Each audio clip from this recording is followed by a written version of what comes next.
नमस्कार शेतकरी मित्रांनो, आपल्याला आपल्या कुठल्याही पिकाची व्हेजिटेटिव्ह ग्रोथ थांबवायची आणि त्यातून जास्तीत जास्त फुलधारणा फळधारणा करायची असेल तर आपण पीजीआरचा वापर करतो। जसं की चमत्कार आहे, लिओशिन आहे, ताबोली आहे, फ्ल्यूट आहे, यासारखे जे पीजीआर आपण वापरतो जेणेकरून आपल्याला जास्तीत जास्त फुलधारणा होईल, फुलातून बोंडात रूपांतर होईल, फळात रूपांतर होईल।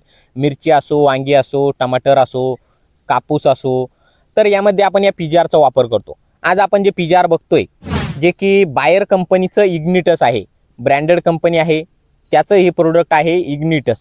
हे इग्निटस आपल्याला अतिशय जबरदस्त फुलधारणा, फुलाचे रूपांतर बोंडात आणि जास्तीत जास्त फुलं निघण्यास, पाते निघण्यास देखील मदत करतं। शेतकरी मित्रांनो, यामध्ये दोन कंटेंट आहेत जे की आपल्याला सायक्लिनिलाइड हे कंटेंट बघायला मिळतं, त्याच्यासोबतच मॅपिक्वेट क्लोराइड हा एक कंटेंट बघायला मिळतो। आता हा जो मॅपिक्वेट क्लोराइड घटक आहे हा चमत्कार मधला घटक आहे, त्यासोबतच आपल्याला सायक्लिनिलाइड हा एक घटक यामध्ये कॉम्बिनेशन करून दिलेला आहे। शेतकरी मित्रांनो, हा जो सायक्लिनिलाइड घटक आहे हा आपल्या पिकामधील जे ऑक्सिजन असतं त्याला दाबण्याचं काम करतं आणि जास्तीत जास्त फुलं निघण्यासाठी, पाते निघण्यासाठी, त्याचं रूपांतर फळात बोंडात होण्यासाठी मदत करतं। अतिशय जबरदस्त रिझल्ट देणारं हे सायक्लिनिलाइड घटक आहे। अतिरिक्त होणारा खर्च आपल्या पिकामधील प्रथिनेचा किंवा प्रोटीनचा, कार्बोहायड्रेटचा याला पूर्णपणे थांबवून ते फुलधारणेकडे, पातेधारणेकडे डायव्हर्ट करतं।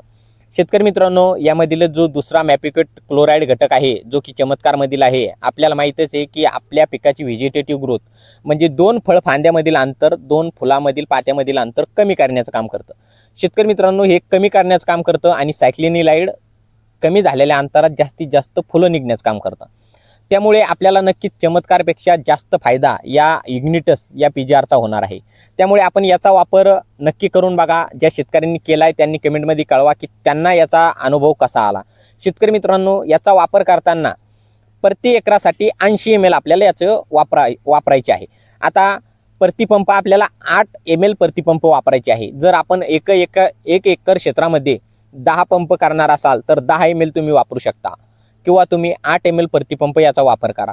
शेतकरी मित्रांनो, 10 ml पेक्षा जास्त आपल्याला याचा वापर करायचा नाही। नक्कीच तुम्हाला जबरदस्त रिझल्ट इग्निटस देणार आहे। शेतकरी मित्रांनो, एकदा नक्की वापर करा। व्हिडिओ आवडल्यास लाईक करा।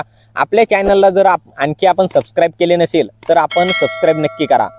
आपले काही प्रश्न असेल तर ते देखील कमेंटमध्ये कळवा। नक्कीच आम्ही या प्रश्नांची उत्तरं देण्याचा प्रयत्न करणार आहोत। परत भेटूया एका माहितीपूर्ण व्हिडिओ सोबत। धन्यवाद।